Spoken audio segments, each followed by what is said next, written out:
Hello everyone, welcome to our YouTube channel. हमारा आज का सेशन अगेन मैराथन क्लास है। हमने ऑलरेडी मैराथन क्लास पे 3 सेशंस अपलोड किए हुए हैं, जहां हमने फर्स्ट सेशन में 500 क्वेश्चंस, सेकंड सेशन में 500 क्वेश्चंस एंड थर्ड सेशन में 400 क्वेश्चंस पे डिस्कशन किया था। आज के मैराथन क्लास में हम 300 MCQs पे अप्रॉक्स डिस्कशन करेंगे एंड इस मैराथन क्लास के बाद हर दिन हम एक क्लास अपलोड करेंगे जहां हम लोग 100 इंपॉर्टेंट MCQs डिस्कस करेंगे रिलेटेड टू एंट्रेंस एग्जाम। ये सारे क्वेश्चंस हर एक यूनिवर्सिटी के लिए रेलेवेंट है। आप किसी भी यूनिवर्सिटी के लिए प्रिपरेशन कर रहे हो, जो डोमेन नॉलेज है बेसिकली कॉमर्स सब्जेक्ट से रिलेटेड, उन्हीं से रिलेटेड हम MCQ सॉल्व करवा रहे हैं। तो कोशिश करना कि ज़्यादा से ज़्यादा क्वेश्चंस की प्रैक्टिस आप लोग कर पाओ एंड जिन भी स्टूडेंट्स को PDF चाहिए होगी वो प्लीज़ हमसे व्हाट्सएप पे कनेक्ट करना। हमारा व्हाट्सएप का नंबर एंड व्हाट्सएप की लिंक आपको डिस्क्रिप्शन बॉक्स में दी गई है। अच्छा, आज का मैराथन क्लास स्टार्ट करने के पहले मैं एक बात बता दें कि हमने ऑलरेडी हर एक यूनिवर्सिटी के लिए टेस्ट सीरीज़ स्टार्ट कर दी है university wise.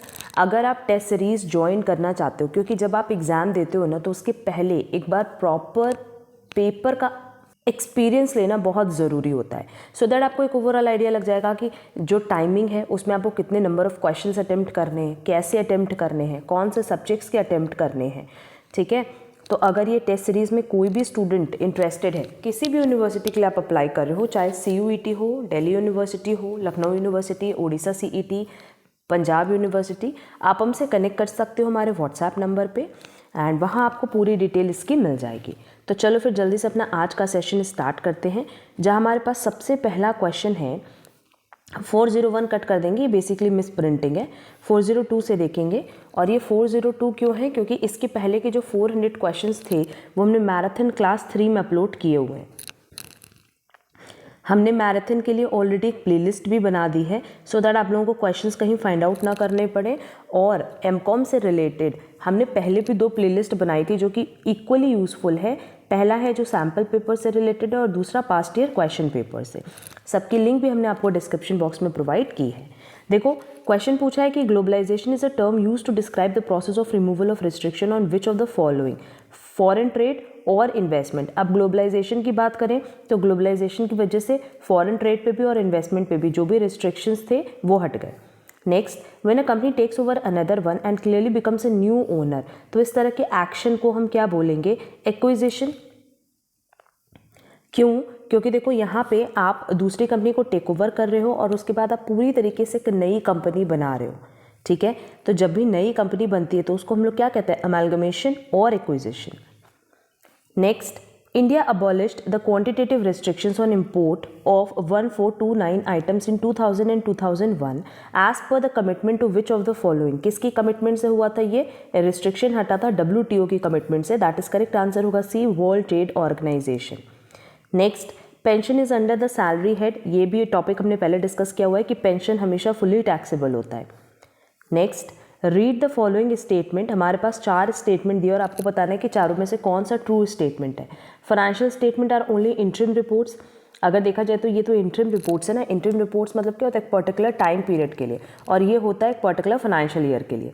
Financial statements are prepared on the basis of realisable values. Yes, the preparation of financial statement is not an ultimate aim. यही तो एम होता है जो हम ट्रायल बैलेंस बनाते हैं, जर्नल लेजर ट्रायल बैलेंस, उसका एम क्या होता है कि फाइनेंशियल स्टेटमेंट बना पाए और फिर फाइनेंशियल स्टेटमेंट की हेल्प से जो भी हमारे यूजर्स है फाइनेंशियल स्टेटमेंट के, उनको सारी डिटेल्स प्रोवाइड कर पाए। Certain assumptions are necessary to prepare financial statement. Yes, बहुत सारे एजम्पशंस आपको लेने पड़ते हैं फाइनेंशियल स्टेटमेंट बनाते टाइम। तो first, second and fourth statement true है, बाकी अगर देखा जाए थर्ड स्टेटमेंट इनकरेक्ट था। Next, which of the following is not a subsidiary book. Purchase book है, सेल्स बुक है, बिल्स रिसीवेबल बुक है, बट असेट बुक ये सब्सिडरी बुक का पार्ट नहीं है। Next is which of the following are application of funds. What is application of funds? जहाँ पे आपका पैसा लग रहा है। पहला है redemption of preference share capital. देखो, जब हम लोग प्रेफरेंस शेयर कैपिटल का रिडम्पशन करते हैं, पेमेंट करते हैं, तब भी फंड्स का एप्लीकेशन है। अगर हम पेमेंट ऑफ डिविडेंड की बात करें, जब आप डिविडेंड का पेमेंट करते हो तब भी आपके पास से पैसे लग रहे हैं। और वर्किंग कैपिटल के इंक्रीज और डिक्रीज कि यहाँ पे बात करें तो जब वर्किंग कैपिटल इंक्रीज हो रहा है मतलब current asset minus current liability, तो करंट एसेट इंक्रीज हो रहा है। करंट एसेट मतलब मान लो डेटर पहले 10,000 था, अब 20,000 हो गया, तो ये क्या एप्लीकेशन ऑफ फंड है? क्या ये हमारा पैसा लगा? नहीं, ये हमारा पैसा नहीं लगा। तो फर्स्ट एंड सेकेंड सिचुएशन में एप्लीकेशन ऑफ फंड होगा, इसलिए करेक्ट आंसर होगा ए। नेक्स्ट, अकाउंटिंग कंसेप्ट सी हमेशा किस पे बेस्ड होता है? सर्टन अजम्पशंस पे, certain facts and figures, certain accounting records और गवर्नमेंट गाइडलाइंस। अगर हम लोग अकाउंटिंग कॉन्सेप्ट्स की बात करें, यहाँ अजम्पशंस की बात नहीं हो रही है, तो वो फैक्ट्स एंड फिगर्स पे ही डिपेंड करता है। The main purpose of cost accounting is to assist management, maximise profit, comply norms, prepare cost account in line with the accounting standard. Correct answer होगा सी, क्योंकि कॉस्टिंग का काम यही होता है कि वो कॉस्ट अकाउंट्स मेंटेन करने पे ध्यान देते हैं। बाकी सारी चीज़ें कहाँ आती हैं? अकाउंट्स में। The various degree of price elasticity of demand can be shown on a single demand curve as per which of the following. ये हमने पूरा ऑलरेडी सॉल्व भी करवाया हुआ है और डिस्कस भी किया हुआ है डिटेल में कि इसका करेक्ट आंसर होगा geometrical method, that is correct answer होगा D. Next, which one of the following is not correct about the price discrimination by a monopolist who intends to maximize the sales of profit, share the consumer surplus, increases the welfare of masses, reduces the welfare of masses।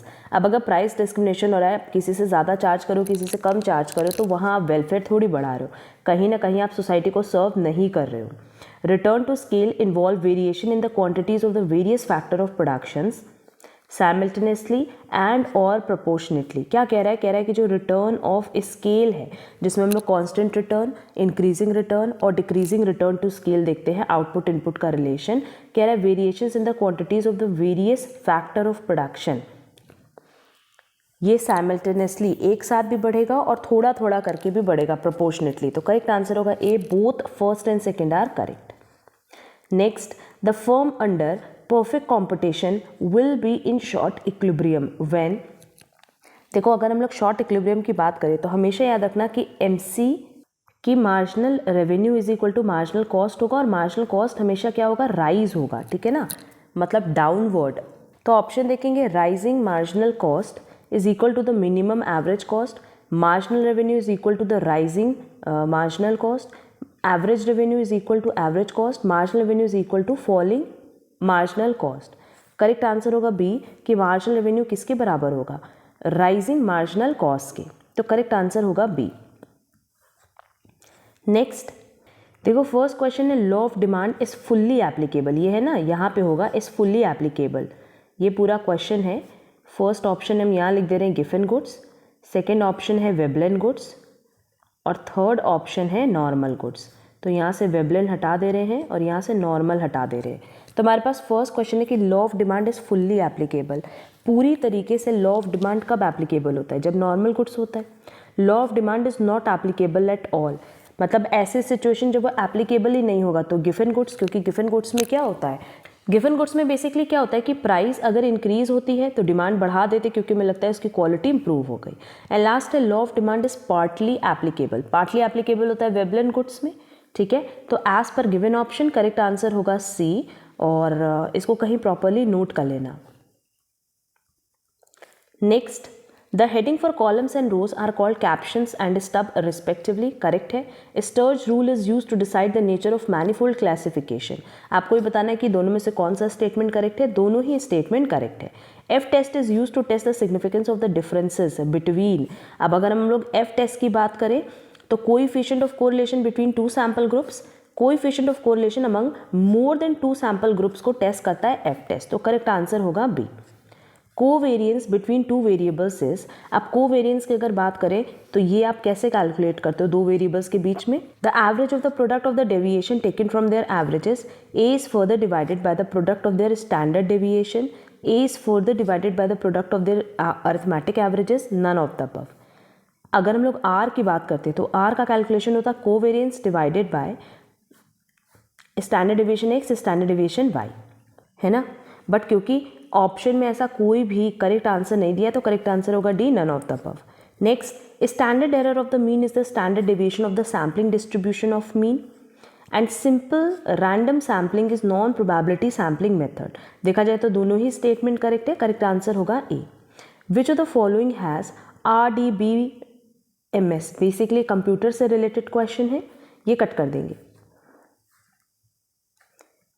Next, in which type of organisation is grape vine communication used. अगर हम लोग grep wine की बात करें तो ये होता है इनफॉर्मल ऑर्गेनाइजेशन में। इन मैनेजमेंट साइंस ग्रिड क्या रिफर करता है, ये हमने बताया कि इसका मतलब होता है डाइवर्स मैनेजरियल स्टाइल्स, जो अलग अलग मैनेजरियल स्टाइल्स हैं उसको हम लोग ग्रिड का नाम देते हैं। स्वेट बेसिकली हम लोग कहाँ यूज़ करते हैं, स्ट्रेंथ, वीकनेस, अपॉर्चुनिटी, थ्रेट्स, ये हम लोग यूज़ करते हैं प्लानिंग के time. Which of the following pair is not matched, देख लेते हैं option. Frederick scientific management, Henry Fayol modern management, Max Weber bureaucracy, Philip Kotler marketing. अब फ्रेडरिक देखो मैच करेगा साइंटिफिक मैनेजमेंट से, नहीं ये तो टेलर था ना, तो करेक्ट आंसर होगा ए कि ऑप्शन ए इनकरेक्ट है।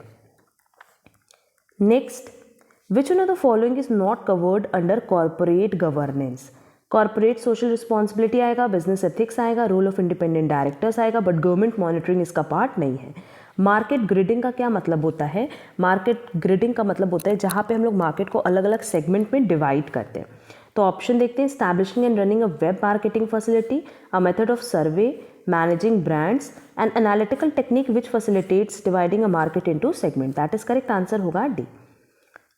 Next is trademark. अब ट्रेडमार्क क्या है, बेसिकली ट्रेडमार्क मतलब किसी तरह का कह लो कोई सिंबल, डिज़ाइन, जिसको देख करके आप ब्रांड को रिकॉग्नाइज करते हो। A name, term, symbol, design which is intended to identify the goods and services of a seller. A brand that has been given legal protection, giving protection, providing written information. Correct answer होगा A. Which of the following is not a part of strategic planning. Purpose and mission है, choice of business है, social responsibility है, but strategic planning में हम लोग objective पे focus नहीं करते, तो करेक्ट आंसर होगा बी। नेक्स्ट, एटीट्यूड का क्या मतलब है, impulses, desire and consideration of the buyer which induces him to purchase a product. A sum total of the individual faiths and feelings, the customer turning to his environment, world of information around him, creating some relevance in the mind of an individual. Attitude का मतलब होता है ना कि जब buyer का desire होता है कि वो कोई पर्टिकुलर प्रोडक्ट खरीदे एंड कंसिडरेशन पे करे, तो करेक्ट आंसर होगा ए। नेक्स्ट देखो हमारे पास मैच द फॉलोइंग दिया हुआ है। सबसे पहले कह रहा है सप्लाई चेन। सप्लाई चेन के लिए चारों ऑप्शन पढ़ोगे ना तो करेक्ट आएगा larger in scope, training, then both physical and marketing, logistics. फिर product, putting the management product in the mind of the prospective buyer. Marketing, the process of positioning, gathering, filtering, analyzing information relating to marketing environment. And dealer कौन है, improving the environment performance of analysis dealer through sharpening of their sales skills and product knowledge. As per given option, correct answer आएगा B. Next, overcapitalization may not be as a result of which one of the following. Promotion of a company with inflated assets, application of low capitalization rate, shortage of capital, liberal dividend policy। खुद सोचो अगर capital की shortage है तो कभी भी over capitalisation हो सकता है, नहीं हो सकता। कैपिटलाइजेशन क्या कभी उस केस में ज़्यादा दिखेगा, नहीं, तो करेक्ट आंसर होगा C. Next, consider the following statement. हमारे पास 4 स्टेटमेंट दिया हुआ है और आपको बताना है कि चारों में से कौन से स्टेटमेंट्स करेक्ट है। Authority flows downward but responsibility flows upward, ये तो करेक्ट स्टेटमेंट है। Authority should be equal to responsibility, yes, जितनी रिस्पॉन्सिबिलिटी दे रहे उतनी पावर भी देनी पड़ेगी। Both authority and responsibility are divisible, no. अगर आप किसी से कह रहे हो कि हमें ए वर्क कराना और उतना पावर ही नहीं दे रहे हो कि वो ए वर्क कंप्लीट कर पाए, तो क्या कभी भी काम होगा, नहीं। If delegation is the end then decentralisation should be the means, नहीं, डेलीगेशन एंड नहीं है, वहाँ पे तो सिर्फ और सिर्फ आप अपनी हेल्प के लिए कुछ काम लोगों को डेलीगेट कर दो। तो first and second statement correct है, बाकी इनकरेक्ट है। The rate of discount at which NPV of a project becomes zero is also known as internal rate of return, that is IRR. The dividend irrelevance theorem to share valuation, ये concept किसने propound किया है, M&M, that is Modigliani and Miller.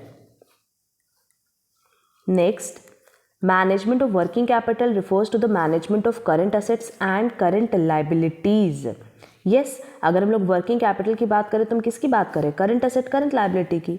But the major thrust of course is on the management of current asset because current liability arise in the context of current asset. No, current asset अलग है, current liability अलग है, दोनों एक दूसरे के contact में कभी भी अराइज नहीं होती। तो फर्स्ट स्टेटमेंट करेक्ट है बट रीजन इसका इनकरेक्ट है। Next, business plans design to achieve the organisational objective, और इस प्रोसेस को हम कहते हैं स्ट्रैटेजिक प्लान। 360 डिग्री मेथड, ये किससे रिलेटेड है? परफॉर्मेंस अप्रेजल से। ये हमने पहले की भी क्लासेस में बताया हुआ है।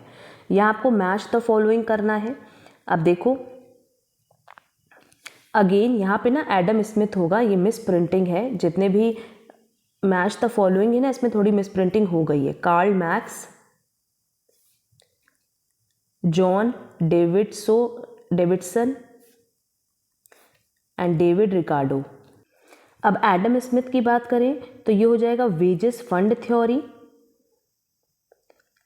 Karl Marx the surplus value theory, John Davidson bargaining theory and David Ricardo subsistence theory. ये लर्न कर लेना कि किसने कौन सी थ्योरी दी है, क्योंकि एग्जाम पॉइंट ऑफ व्यू से बहुत रेलेवेंट है।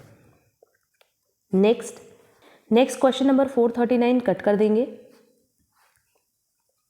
Next, fringe benefits nowadays are a significant component of compensation. Yes, under piece rate plan, employees are paid at a stipulated rate per hour of work done by them. No, अगर हम piece rate की बात करें तो rate per hour पे नहीं होता, piece per hour पे होता है। तो फर्स्ट स्टेटमेंट करेक्ट है और सेकेंड स्टेटमेंट इनकरेक्ट है। Next, which one of the following is not an instrument of credit control in the banking system? Banking system में ओपन मार्केट ऑपरेशन है, moral suasion है, CRR है, but tax rate नहीं है, तो correct answer होगा D. Next, match the following with the year of establishment, ये भी पॉइंट लर्न कर लेना। IDBI 1964, IFCI 1948, NABARD 1982 and ICICI 1955। That is as per given option, correct answer होगा C. Next, which of the following is not a function of rural bank? Option देखते हैं, to accept deposit, to waive loan, to grant advances, but to supply input to farmers, ये rural bank का काम नहीं है।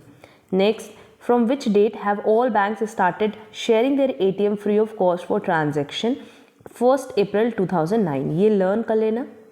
Next, which of the following is not the fund based business of commercial bank? Fund based की बात कर रहा है, DP operation, loan, deposit, discounting of bill, ये लास्ट तीन तो सुना है, फर्स्ट सुना ही नहीं है, तो DP ऑपरेशन करेक्ट आंसर होगा।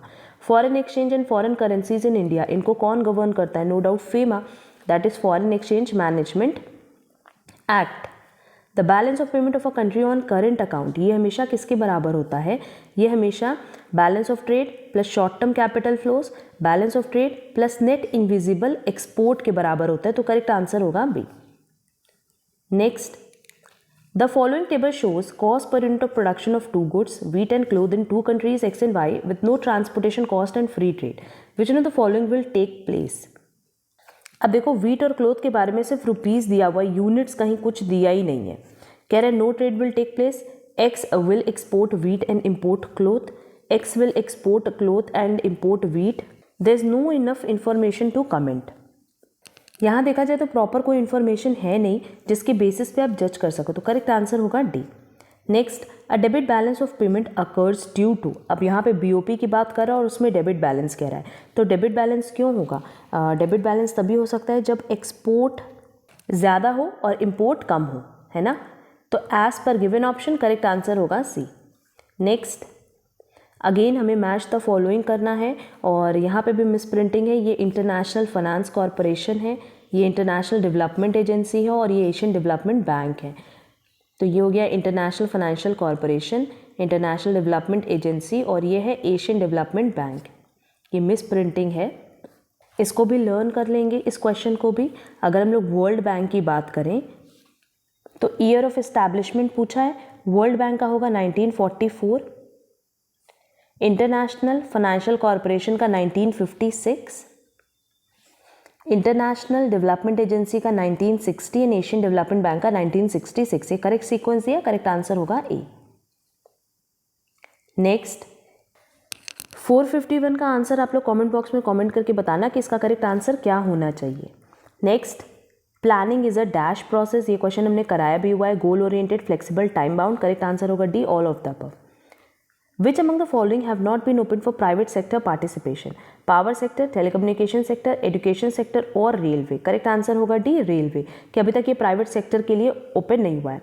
वैट बेसिकली कहाँ इम्पोज होता था, वैट इम्पोज होता था on all stages from production to final stages, इसीलिए यहाँ पे देखो टैक्स पे टैक्स भी लगता था। In which of the following countries industrial revolution took place first, सबसे पहले कहाँ हुआ था, इंग्लैंड में। Next, accounting standards board of India was established in which year, 1977 इसका करेक्ट आंसर होगा, दैट इज करेक्ट आंसर होगा डी, और जो डेट थी वो थी 21 अप्रैल 1977।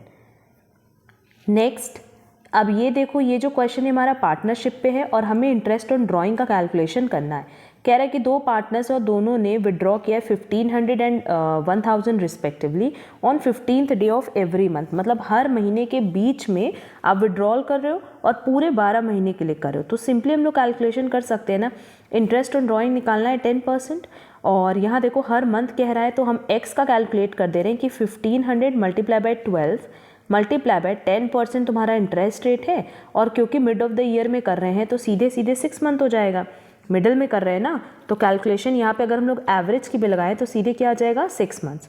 तो 1500 मल्टीप्लाई बाय 12 करोगे तो 18,000 आएगा, उसका 10% निकालोगे तो 1800 आएगा, डिवाइडेड बाय 2, दैट इज जो वैल्यू आएगी एक्स की वो आएगी 900। और वैसे ही जब आप y का कैलकुलेशन करोगे तो आएगा 600, और ये ऑप्शन दिया है करेक्ट बी में, करेक्ट आंसर होगा B. Next, if the purchase consideration is calculated by adding the various payments to be made, जो अलग अलग पेमेंट करनी है अगर उसके बेसिस पे हम पीसी का कैलकुलेशन करें तो लमसम मेथड है, नेटवर्थ मेथड है, नेट पेमेंट मेथड या वैल्यू ऑफ शेयर्स मेथड है, नेट वर्थ मेथड हम इसको बोलते हैं। The following relate to the shares of the company, और आपको बताना है करेक्ट ऑर्डर कौन सा है। तो नो डाउट हमें पता है कि सबसे पहले एप्लीकेशन शेयर होता है, बेसिकली नेट वर्थ मेथड क्या हुआ, नेट असेट मेथड, और हम लोग सारे पेमेंट्स को उसी में ऐड करते हैं। Next, the following relate to the shares of the company, what is a correct order, आपको करेक्ट ऑर्डर बताना है।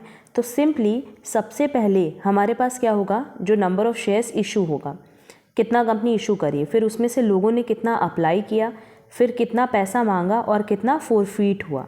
तो as per given option correct answer होगा A. Next, the final accounts of a manufacturing company generally include the following statements, और कौन कौन सा statement वो इंक्लूड करती है, balance sheet, manufacturing account, PL account, trading account, PL appro account.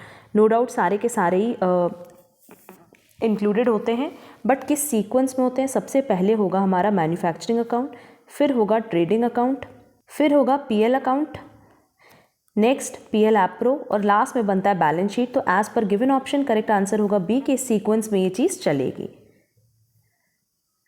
Next है the theory of revealed preferences, ये theory किसने प्रोपाउंड की थी, पॉल सैमुएल्सन ने।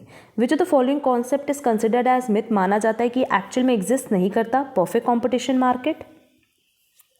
Next, a perfectly competitive market in the short run will be in equilibrium when, हमने बताया कि अगर इक्विलिब्रियम की बात करें तो हम किसकी बात करेंगे, MR is equal to MC, जो कि ऑप्शन बी में दिया है।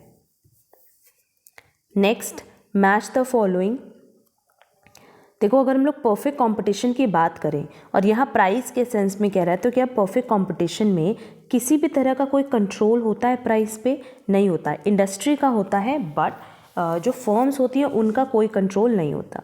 मोनोपोलिस्टिक कंपटीशन में कुछ कंट्रोल थोड़ा बहुत होता है, ओलिगोपोली की बात करें तो इनका भी सब कुछ कंट्रोल होता है, और मोनोपोली में यूजुअल पूरा ही कंट्रोल माना जाता है। क्लियर, तो परफेक्ट कंपटीशन में होगा नो कंट्रोल, मोनोपोलिस्टिक कंपटीशन में होगा some control, oligopoly practically some control, and monopoly usual control, कि पूरा पूरा कंट्रोल मिलता है। तो करेक्ट आंसर होगा ए। नेक्स्ट, क्वेश्चन नंबर 465 का आंसर आप लोग कमेंट बॉक्स में ज़रूर कमेंट करना। नेक्स्ट है, in a factory there are 1000 workers consisting of 400 A grade worker and 600 B grade workers. In A grade 300 male worker हैं और बी ग्रेड में 200 मेल वर्कर्स हैं। तो क्या हम ये बता सकते हैं कि फीमेल वर्कर्स कितनी है? हाँ, अगर 1000 वर्कर है, इसमें से 400 ए ग्रेड में है, 600 बी ग्रेड में है, इसमें से 300 मेल है, तो यहाँ कितनी फीमेल बची? 100, और यहाँ अगर 200 है तो यहाँ कितनी बची? 300। तो ओवरऑल हमारे पास जो फीमेल वर्कर्स होंगी, ये तो 400 है ना, 400 प्लस 100 500 होंगी, तो करेक्ट आंसर होगा सी।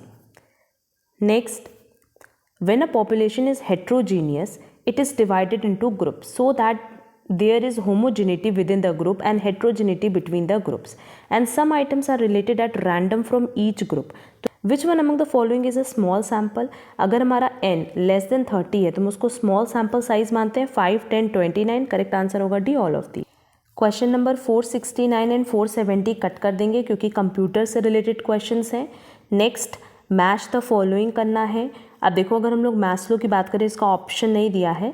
मैस्लो की बात करें तो नीड हायरार्की थ्योरी, हर्जबर्ग ये 2 फैक्टर थ्योरी है, that is X and Y theory. Ouchi का है जेड थ्योरी और मैकग्रॉगर है हाइजीन थ्योरी। तो ये लर्न कर लेना। नेक्स्ट है consider the following steps in decision making process and select the correct sequence. देख लेते हैं। सबसे पहले प्रॉब्लम को डिफाइन करना, considering alternatives, considering limiting factors and selection of the best alternative and implementation. तो करेक्ट सीक्वेंस तो दिया है, करेक्ट आंसर होगा ए की सीक्वेंस करेक्ट है। Next unity of objectives principle states that there should be. अब अगर हम लोग यूनिटी ऑफ ऑब्जेक्टिव्स की बात करें, only one objective, predetermined objectives, coordination among objectives, none of the above. Unity of objectives मतलब हर किसी का एक ही ऑब्जेक्टिव होना चाहिए, चाहे वो एम्प्लॉयज़ हो चाहे वो ऑर्गेनाइजेशन। मतलब अगर ऑर्गेनाइजेशन का गोल आप अचीव करा पाओ तो नो डाउट आपको पता है कि एम्प्लॉयज़ के गोल भी अचीव हो जाएंगे। तो करेक्ट आंसर होगा A, only one objective. Next the concept of MBO that is management by objective originally came from Peter F Drucker. ये क्वेश्चन भी हमने बहुत बार कराया है। Which one is the most important principle of business ethics? Principle of unity of direction, proportional judgement, scalar chain, span of control. अगर business ethics की बात करें तो जो इंपॉर्टेंट प्रिंसिपल है वो है प्रोपोर्शनल जजमेंट। नेक्स्ट अगेन हमारे पास कुछ स्टेटमेंट्स दिया है और आपको उसको मैच द फॉलोइंग करना है। Marketing is the delivery of standard of living, ये है पॉल मजार का statement. Marketing comprises both buying and selling activities, Pyle का है। Marketing is human activity directed at satisfying needs and wants through exchange process, Philip Kotler. And marketing is a process जो कि resources को convert करता है so that हम उसको market place में सेल कर पाएँ। तो करेक्ट आंसर होगा इसका Peter F Drucker.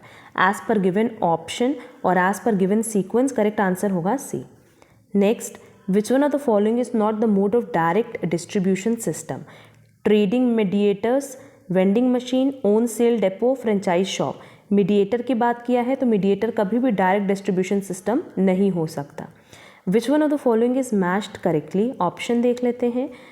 Consumer promotion, sales meeting, dealer promotion, display allowance. अगर डीलर के प्रमोशन की बात करें तो डीलर अपना प्रमोशन डिस्प्ले अलाउंस के थ्रू करते हैं। तो करेक्ट आंसर होगा B. Next the electronic media has a strong impact on consumer behavior in India and most of the Indian consumers take their decision with the help of electronic media. No, अगर हम लोग इसकी बात करें कि electronic media का impact होता है कंज्यूमर के बिहेवियर पे, पर ज़्यादातर कंज्यूमर इसके बेस पे डिसीजन लेते हैं कि इलेक्ट्रॉनिक मीडिया में क्या दिखा रहा है। तो नहीं, और भी कई सारे ऑप्शंस होते हैं डिसीजन लेने के लिए। तो यहाँ असर्शन करेक्ट है, बट अगर देखा जाए तो रीज़न इनकरेक्ट है। तो करेक्ट आंसर होगा C. Road blocking advertisement is advertising a product by blocking a road. ये हमने बताया भी था पहले कि रोड ब्लॉकिंग एडवर्टाइजमेंट क्या है? Advertising a product on all similar TV radio channels at the same time. तो करेक्ट आंसर होगा डी।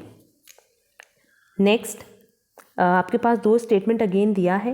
कह रहा है कि working capital is the amount of funds necessary to cover the cost of operating the enterprise. Circulating capital का मतलब होता है current asset of a company that are changed in the ordinary course of business from one to another. दोनों ही statement correct है, correct answer होगा A. Next examine the following statements बताना और आपको ये बताना है कि कौन से स्टेटमेंट करेक्ट है। Payback period method measures the true profitability of a project. ये हमेशा खाली ये बताता है कि आपको कितने साल में आपका रिटर्न वापस मिलेगा। Capital rationing and capital budgeting ये सेम है।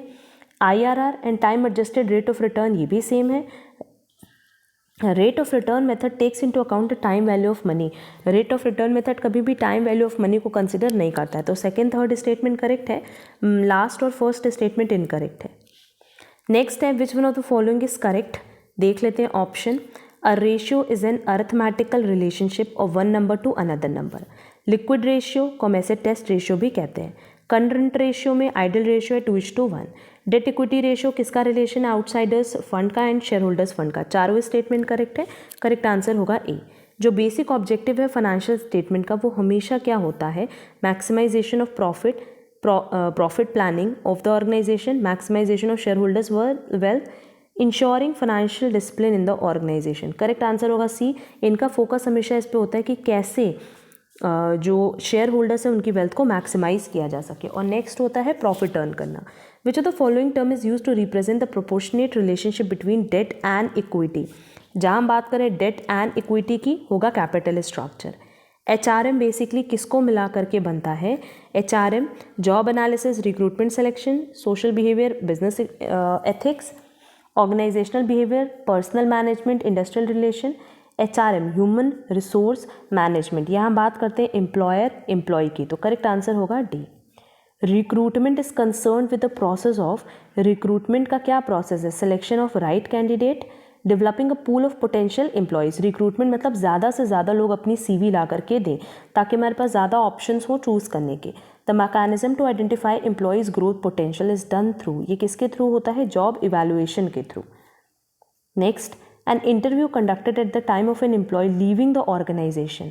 जब ऑर्गेनाइजेशन छोड़ करके जा रहे हैं उस पॉइंट ऑफ टाइम पे जो इंटरव्यू होता है, एग्जिट इंटरव्यू, फीडबैक इंटरव्यू, उनसे आप फीडबैक ज़रूर लेते हो कि उनका एक्सपीरियंस कैसा रहा। A manager delegates authority.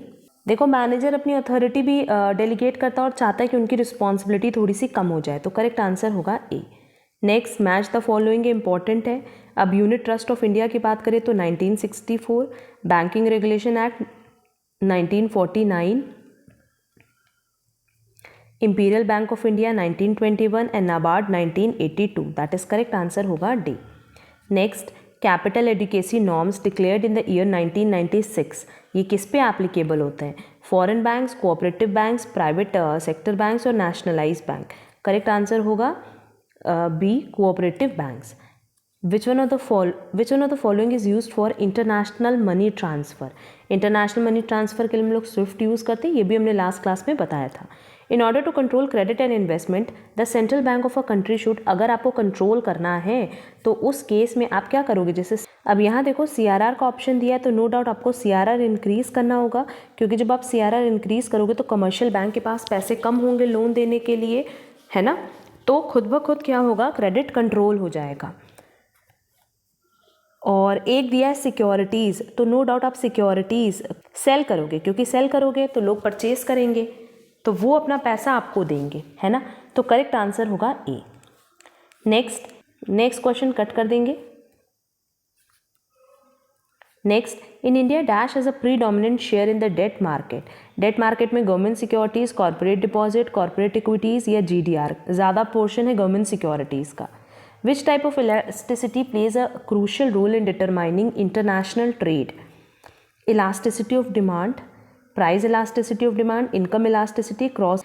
DFEC का फुल फॉर्म क्या है? इसका फुल फॉर्म है ड्यूटी फ्री एक्सपोर्ट क्रेडिट, जो कि ऑप्शन सी में दिया है। Next, who will notify the rate of tax to be levied under CGST act. CGST act में क्या लगता है? ये कौन देखता है? सेंट्रल गवर्नमेंट अकेले, स्टेट गवर्नमेंट अकेले, GST काउंसिल अकेले, central government as per the recommendation of the GST council. Correct answer होगा डी।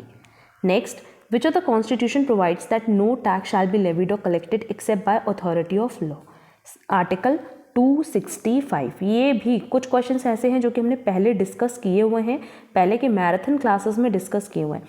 अच्छा, मेरा ये सजेशन होगा कि जितने भी हमने मैराथन क्लासेस अपलोड किए हैं वो ज़रूर आप लोग कंसिडर करो, ज़्यादा से ज़्यादा इसके प्रैक्टिस कर लो, क्योंकि यहाँ से ही आपको एग्ज़ाम में मैक्सिमम क्वेश्चंस मिलने हैं। आप किसी भी यूनिवर्सिटी के लिए प्रिपरेशन कर रहे हो। Next, India suffered from deficit balance both in trade and balance, मतलब बैलेंस इन ट्रेड में भी डेफिसिट आ रहा है एंड बैलेंस में भी डेफिसिट आ रहा है, and not invisible, hence took up a number of steps to manage the problem. Which one is not appropriate for this? Export control, current account, convertibility, liberalised export policy, unified exchange rate. ये तीनों करने से तो ये deficit balance correct होगा, but अगर आप export control होगे तो कभी भी डेफिसिट कंट्रोल नहीं होगा, तो करेक्ट आंसर होगा ए। Mr. James, a citizen of US, arrived in India for the first time on 1st July 2010, left for Nepal on 15th of December 2010. He is arrived to India again on 1st January 2011 and stayed till the end of the financial year 10-11. His residential status for the assessment year 11-12 is, उनका residential status क्या होगा? Non ordinarily resident. और हमने ये already बताया कि आपको कैसे कैलकुलेशन करना है, तो कैलकुलेशन करके देख लेना, 182 डेज से कम आना चाहिए। नेक्स्ट है the comparative cost advantage theory. ये थ्योरी किसने दी है? डेविड रिकार्डो ने। The companies globalise their operation through deficit means exporting directly, licensing, franchising, joint venture. अगर देखा जाए तो इन तीनों से ही आप अपने कंपनीज को ग्लोबलाइज कर सकते हो, तो करेक्ट आंसर होगा D, all of the above. Next, the components of WTO ministerial conference है, डिस्प्यूट सेटलमेंट बॉडी है, डायरेक्टर जनरल भी है, तो करेक्ट आंसर होगा D, all of the above. India is not associated with, SAARC में India part है, BRICS में भी है, बट नाफ्टा में नहीं है, तो करेक्ट आंसर होगा B, NAFTA. Next, which of the following is a true statement? Option देखते हैं। Balance of trade deals with export import of invisible item only, balance of payment deals with both visible and invisible item. अगर हम बताएं BOT और BOP, तो ये भी हमने बहुत डिटेल में डिस्कस किया हुआ है अपनी क्लासेस में, और वहाँ हमने बताया भी है कि अगर हम लोग बैलेंस ऑफ पेमेंट की बात करें तो ये दोनों पे ही डिस्कशन करता है। SDRs को हम और किस नाम से जानते हैं? SDR को हम जानते हैं पेपर गोल्ड के नाम से, तो करेक्ट आंसर होगा B. Next, which one is not international institution? IMF है, IDA है, IBRD है, बट ट्राई ये इंटरनेशनल इंस्टीट्यूशन नहीं है। Balance of payment can be made favourable, ये फेवरेबल कैसे की जाती है? अगर एक्सपोर्ट बढ़ जाए तो, अगर इम्पोर्ट बढ़ जाए तो नहीं। डीवैल्यूएशन ऑफ मनी, अगर मनी की वैल्यू घट जाए तो भी बैलेंस ऑफ पेमेंट फेवरेबल होगा, तो करेक्ट आंसर होगा डी, ANC, और ये सब हमने अपनी क्लासेस में बताया हुआ है। In India dash as a predominant share in the debt market, debt market में सबसे ज़्यादा शेयर अभी हमने ऊपर बताया कि गवर्नमेंट सिक्योरिटीज़ का होता है। Next, which type of elasticity plays a crucial role in determining international trade? इसका करेक्ट आंसर होगा B, price elasticity of demand, क्योंकि जब हम बात करते हैं इंटरनेशनल ट्रेड में तो नो डाउट प्राइस बहुत मैटर करता है, तो करेक्ट आंसर होगा B, price elasticity of demand. वहाँ इनकम या क्रॉस इलास्टिसिटी से कोई मतलब नहीं होगा। नेक्स्ट, DFEC, इसका फुल फॉर्म क्या है? Duty free export credit. Next question cut कर देंगे। Next, in independent India the first major foreign exchange crisis, ये कब अकर्ड हुआ था? ये अकर्ड हुआ था 1956। नेक्स्ट क्वेश्चन कट कर देंगे। जो question exam point of view से रेलिवेंट नहीं वो हम कट करा दे रहे हैं। Factor endowment theory of international trade, ये किसने प्रोपाउंड की थी? हेकर होलन ने, करेक्ट आंसर होगा B. Next, what are the characteristics of the loans provided by the International Development Association to member countries? member countries को जो वो लोन प्रोवाइड करती हैं, they are liberal terms with regard to rate of interest, repayment and repayment जो currency है उसको लेकर के भी वो लिबरल रहती हैं, तो करेक्ट आंसर होगा D. which of the following is a criteria for approving an international development association credit? जो मेन क्राइटेरिया वो क्या है? Poverty test, performance test, project test, ये सारे टेस्ट करने के बाद ही लोन दिए जाते हैं। नेक्स्ट, आपको मैच द फॉलोइंग करना, और ये सबसे इंपॉर्टेंट क्वेश्चंस होते हैं एग्जाम के लिए। अगर हम लोग इंटरनेशनल फाइनेंस कॉरपोरेशन की बात करें तो ये होगा 1956, Asian development bank 1966 and international development association 1960। As per given option correct answer होगा C. Next, which of the following is not true about the international finance corporation? Option देखते हैं। International finance corporation does not make its investment in partnership with private investor from capital exporting country, बल्कि इनका main जो investment होता है वो इसी में होता है, तो फर्स्ट स्टेटमेंट ही इनकरेक्ट है। अच्छा, नेक्स्ट है considering the following which of the above are aspects of Uruguay round agreement on agriculture? Tariff binding है, टैरिफेशन है, टैरिफ कट्स है एंड सब्सिडीज भी, ये सारे पॉइंट यूरिगुरी राउंड अग्रीमेंट का पार्ट है, तो करेक्ट आंसर होगा D. Next, the Uruguay round agreement deal with subsidies, उन सब्सिडीज के साथ डील करते हैं ना, prohibited subsidies, actionable subsidies, non actionable subsidies, ये ना सारी सब्सिडीज को कंसिडर करते हैं, तो करेक्ट आंसर होगा डी। नेक्स्ट क्वेश्चन कट कर देना, एग्जाम पॉइंट ऑफ व्यू से रेलेवेंट नहीं है। Next, which of the following is true about the board of governors of IMF, international monetary fund? They meet once in a year, yes. They may vote by mail at other times except the annual meeting, yes. Correct answer होगा C, कि दोनों ही correct statement है। इन IMF the executive board appoints a funds managing director, जो कि कैसे सर्व करते हैं? चेयरमैन की तरफ भी और चीफ एग्जीक्यूटिव की तरफ भी, तो करेक्ट आंसर होगा सी। The IMF holds substantial resources in member currencies and SDRs as a result of its borrowing from the World Bank, members' payment of subscription. Quotas of all IMF members are reviewed, कितने साल में review होता है, मतलब 5 साल के अंदर अंदर रिव्यू हो जाना चाहिए, उससे ज़्यादा टाइम पीरियड ना लगे। Every member of the IMF is required to subscribe the fund and amount, कितना अमाउंट उनको सब्सक्राइब करना होता है, जितना कोटा के बराबर, मतलब जितना कोटा है ना कम से कम उतना तो करना पड़ेगा, equivalent to its quota. Each member of IMF is assigned a quota, जो कि एक्सप्रेस्ड होता है member countries currency dollar SDR में, दैट इज करेक्ट आंसर होगा C, special drawing rights. Next, which one of the following is not true about the borrowings of IMF? International monetary fund से related कह रहा है, the IMF may seek the amount it need in any currency, it need from official entities, it need from private sources. ये तीनों ही borrowings के लिए इनके करेक्ट ऑप्शन है, करेक्ट आंसर होगा डी, कि ये तीनों ही स्टेटमेंट करेक्ट है, इनकरेक्ट कुछ भी नहीं है। How many countries have been undertaking to lend to IMF if there is need to cope with an impairment of the international monetary system? अगर इंटरनेशनल मॉनेटरी सिस्टम में कोई भी प्रॉब्लम होगी तो कितनी कंट्रीज ने इनके साथ टाई अप किया है? टोटल 11 ने, तो करेक्ट आंसर होगा A. Next, the funds resources are provided through, जो फंड्स है वो कहाँ से प्रोवाइड किए जाते हैं? Permanent policies for general balance of payment, permanent facilities for specific purpose, temporary facility, किसी भी फैसिलिटी के थ्रू फंड्स अवेलेबल किए जा सकते हैं। Which of the following are included in the permanent facility for special purpose of IMF? अब permanent facilities में क्या क्या है? Compensatory and contingency financing facility भी है, बफर स्टॉक भी है, एक्सटेंडेड फैसिलिटी भी है। करेक्ट आंसर होगा डी, कि सारे के सारे तीनों ही एक्टिविटीज़ क्या है? परमानेंट फैसिलिटी से रिलेटेड है। The IMF derives it's finance from, generally वो अपने फाइनेंस कहाँ से डिराइव करते हैं? जर्नल रिसोर्सेज अकाउंट से, स्पेशल डिसबर्समेंट अकाउंट से, या ESAF ट्रस्ट से। इन तीनों ही रिसोर्सेज से वो फाइनेंस इकट्ठा कर सकते हैं, तो करेक्ट आंसर होगा D. Next question number 536 and 537 cut कर देंगे, ये एग्जाम पॉइंट ऑफ व्यू से रेलेवेंट नहीं है। अगेन 538, 539 ये भी आप कट कर दोगे। एंड 540 देख लेते हैं, लिखा है international reserve asset created by the IMF taking into account the global need to supplement existing reserve. इस पूरे प्रोसेस को हम कहते हैं SDR, जो कि हमने ऊपर भी बताया था। By which account of the IMF all its business in national currencies is conducted, national currencies वो होगी जनरल अकाउंट से, तो करेक्ट आंसर होगा A. Next, under which system of valuation SDRs were valued in terms of 16 currencies which were assigned specific weights? Standard basket valuation, charted valuation, correct answer होगा A। Next question हम लोग cut कर देंगे। Next ये cut कर देंगे, 544 भी cut कर देंगे, रेलेवेंट नहीं एग्जाम पॉइंट ऑफ व्यू से। नेक्स्ट देखो, consider the following, which of the above impose limitation in the use of price indices to measure the terms of trade? Changes in quality, changes in composition, taste and preference, price difference. Price difference छोड़ के बाकी तीनों ही limitation impose करते हैं, तो correct answer होगा D. Next question number 546 cut कर देंगे। 547, bilateral arrangements instituted to restrain the rapid growth of export of specific manufactured goods. इस प्रोसेस को हम कहते हैं voluntary export restrain. Next, the license necessary to obtain foreign exchange to pay the import is called import license. Which barrier can be used against recession-induced exports into the country? Quotas, that is correct answer होगा A, यहाँ definition ही पूछ रहा है।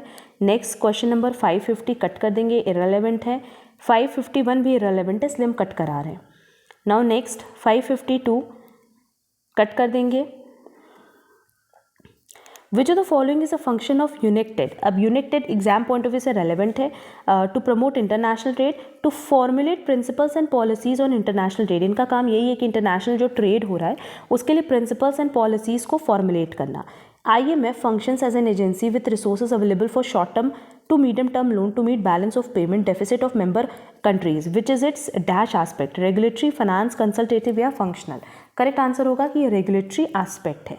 Next, in which aspect does the IMF act as a guardian of a code set up by its article? Regulatory, consultative, financial और functional। Correct answer होगा D, कि functional mode में या फंक्शनल एस्पेक्ट में वो इस तरीके से एक्ट कर सकते हैं। Next, which of the following is a major function of IMF? IMF के मेजर फंक्शन की बात करें तो रेगुलेटरी है, कंसल्टेटिव है, as well as financial function भी है। Members of IMF are free to choose a form of exchange arrangement that they intend to apply, subject to their obligation to the funds, the fund surveillance of their exchange rate policies। उनको ये दोनों ही point consider करना होता है कहीं पे भी invest करने के पहले, तो करेक्ट आंसर होगा C. Next, consider the following, which of the following is the objective of exchange control? Exchange control का ऑब्जेक्टिव क्या है? फॉरेन एक्सचेंज को रिजर्व करना, कैपिटल फ्लाइट चेक करना, curb consumption, regulate foreign companies, ये सारे काम ही एक्सचेंज कंट्रोल से रिलेटेड हैं। Next, the international monetary system introduced by Bretton Wood rested on, option देख लेते हैं, the maintenance of stable exchange rate, a multilateral credit mechanism, the principle of gold standard, both A and B. As per given option correct answer होगा the principle of gold standard, क्योंकि यहाँ पे basically हम लोग किसकी बात करते हैं, गोल्ड स्टैंडर्ड की। Next, the international monetary system that existed from 1947 to 1971, उसको हम क्या नाम से जानते हैं, ब्रेटन वुड सिस्टम। ठीक है, क्वेश्चन नंबर 561 कट कर देंगे, 562 क्योंकि लर्न करने वाला क्वेश्चन है, और यहाँ पे कह रहा है कि गैट कब कन्वर्ट हुआ था अ प्रोविजनल अग्रीमेंट इनटू WTO में, तो इसका करेक्ट आंसर होगा 1 जनवरी 1995, ये लर्न कर लेना। Which of the following is a function of WTO, to facilitate the implementation of multilateral trade agreement, to administer the trade revenue mechanism, to administer the understanding on rules and procedures। Correct answer होगा D कि ये सारे function WTO के हैं। Next है, what did the multi fibre arrangement restrict, multi fibre arrangement में किस चीज़ का रिस्ट्रिक्शन था कि आप टेक्सटाइल्स को इंपोर्ट नहीं कर सकते डेवलप्ड इकोनॉमीज में, तो करेक्ट आंसर होगा ए। If a country differs from the rest of the world in taste pattern but not in production capabilities, trade will lead to some international specialization in consumption, production, export, import। Correct answer होगा A, consumption। In the trade between two countries, the gains are divided between nations in a way that depends on whose exports are expensive, imports are cheaper। यही होता है ना, इसी के basis पे आप distribution करते हो। The income terms of trade indicates a nation's capacity to import और टू एक्सपोर्ट। अगर इनकम टर्म की बात करें तो ये बताता है कि कितना हम इम्पोर्ट करा सकते हैं। The demand effect of economic development, ये किसको रिफर करता है, ये रिफर करता है increase in demand for import export. Correct answer होगा ए कि कितनी इम्पोर्ट की डिमांड बढ़ी है, ये डिमांड इफेक्ट दिखाता है। Next, the current account of balance of payment, इसमें क्या इंक्लूड करता है, मर्केंडाइज एक्सपोर्ट इम्पोर्ट, सारी invisible export import. The payment of interest on loan and dividend payment, ये कहाँ रिकॉर्ड की जाती है, ये रिकॉर्ड की जाती है कैपिटल अकाउंट में। ठीक है, BOP BOT हम बार बार कह रहे हैं कि अच्छे से पढ़ लेना। नेक्स्ट है, consider the following debit entries in the balance of payment account. आपको बताना है कि कौन सी डेबिट एंट्रीज होती है। डायरेक्ट इन्वेस्टमेंट अब्रॉड नहीं होता है, टूरिस्ट एक्सपेंडिचर अब्रॉड होगा, income paid on loan and investment in the home country होगा, सर्विसेज परचेज फ्रॉम अब्रॉड होगा। ये सब के सब डेबिट में आएंगे, तो करेक्ट आंसर होगा as per given option B. Next, which of the following is not a monetary measure for correction of balance of payment disequilibrium. अगर BOP में डिसइक्विलिब्रियम होता है तो कौन सा इसमें से हम लोग मॉनेटरी मेजर नहीं लेते हैं, मॉनेटरी एक्सपेंशन कॉन्ट्रैक्शन लेते हैं, एक्सचेंज कंट्रोल लेते हैं, डिवैल्यूएशन लेते हैं, बट फॉरेन लोन नहीं लेते, तो करेक्ट आंसर होगा सी। 573 कट करेंगे। 574, trade measures for correction of balance of payment disequilibrium include, ये क्या इंक्लूड करता है, एक्सपोर्ट को प्रमोट करना, इंपोर्ट को कंट्रोल करना, तो करेक्ट आंसर होगा सी, बोथ। क्वेश्चन नंबर 575 कट, 576, 577 सब इररिलेवेंट है, इसलिए कट करा दे रहे हैं। Next, an economic integration in which member countries unity all their economic policies including monetary, physical and welfare policies as well as policies toward trade and factoral migration, इसको हम कहते हैं economic union policy. That is correct answer होगा A. In case of international price discrimination in which an exporting firm sells at a lower price in a foreign market then it charges in other market, इस process को हम कहते हैं dumping, और इससे exam में questions आते हैं। Next, if a nation has some monopoly power over world prices it can reap net gain from, चाहे एक्सपोर्ट ड्यूटी से भी कर सकते हैं, इम्पोर्ट ड्यूटी से भी कर सकते हैं, तो करेक्ट आंसर होगा C. By which method a sum can be transferred from a bank in one country to a bank in another part of the world by cable, cable के through कहाँ कर सकते हैं, टेलीग्राफिक ट्रांसफर के through. Which method is the quickest method of transmitting fund from one centre to another centre, telegraphic transfer, और ये सब questions learn कर लेना है। Deficits on current account in the balance of payment, अगर deficit है तो ये किसको रिफर करता है कि इम्पोर्ट ज़्यादा होगा एक्सपोर्ट पे। Which of these are not accounted for the capital account of balance of payment, देख लेते हैं। Receipt of foreign private lending आता है, पब्लिक लेंडिंग भी आता है, इन्वेस्टमेंट भी आता है, बट इम्पोर्ट ड्यूटीज नहीं आता, तो करेक्ट आंसर होगा D. Total value of export earnings, ये हमेशा किस पे डिपेंड करता है, वॉल्यूम कितनी है और प्राइस कितनी पे की जा रही है, करेक्ट आंसर होगा D. Next, a countries production possibility curve is derive from information on, किस पे इंफॉर्मेशन रहेगा, total factor supplies, demand, capital, investment. PPC की अगर बात करें तो यहाँ हम दो इनपुट की बात करते हैं, तो total factor supplies, ratio of a countries export prices to it import prices, इस प्रोसेस को हम क्या कहते हैं, terms of trade. Next, purchase of goods from one country with the object of selling them to another country, ये जो पूरा process है ना, इसको हम लोग एक्सपोर्ट भी कहते हैं, कि एक कंट्री से खरीदा दूसरी कंट्री में महंगा बेच दिया।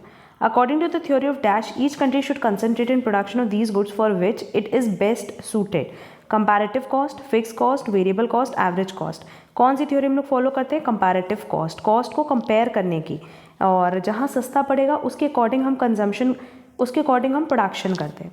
इन which year was the EXIM bank established, 1982। Which of the following organisation promotes trade, trade को कौन कौन प्रमोट करता है, ECGE, MMTC, STC, सबका फुल फॉर्म देख लेना, करेक्ट आंसर होगा डी कि ये सब प्रमोट करते हैं। Which of the following policy measures would lead to an expansion of export, export को इसमें कौन कौन बढ़ावा देता है, एक्सपोर्ट ड्यूटी तो कम कर देगा, एक्सपोर्ट सब्सिडी मिलेगा तो बढ़ावा मिलेगा, लिबरल इंपोर्ट, इंटाइटलमेंट, इंपोर्ट की बात नहीं करें, एंड रिवैल्यूएशन ऑफ करेंसी। 2 और 4 की वजह से हमारा एक्सपोर्ट में एक्सपेंशन होता है। बिल ऑफ लेडिंग बेसिकली कौन इशू करता है, ये इशू करती है shipping company. Letter of credit is now becoming an increasingly popular method of financing fixed capital needs, no, working capital की जो नीड्स होती है वो हम लोग लेटर ऑफ क्रेडिट के थ्रू फाइनेंस कराते हैं। Next, which of the following statement is correct, आपको बताना है कि एग्जिम बैंक से रिलेटेड इसमें से कौन सा करेक्ट स्टेटमेंट है। Exim bank promotes Indian exports through a wise variety and range of lending programs. Exim Bank does not extend non-funded facility. Overseas investment financing facility is not a part. Exim Bank was established to provide assistance in raising capital. No. Exim Bank basically Indian export को ही promote करती है, तो correct answer होगा A. Next, Exim Bank can be defined as or described as non-banking financial company. Non-banking financial company की तरह हम इसको देखते हैं, NBFC की तरह, तो करेक्ट आंसर होगा ए।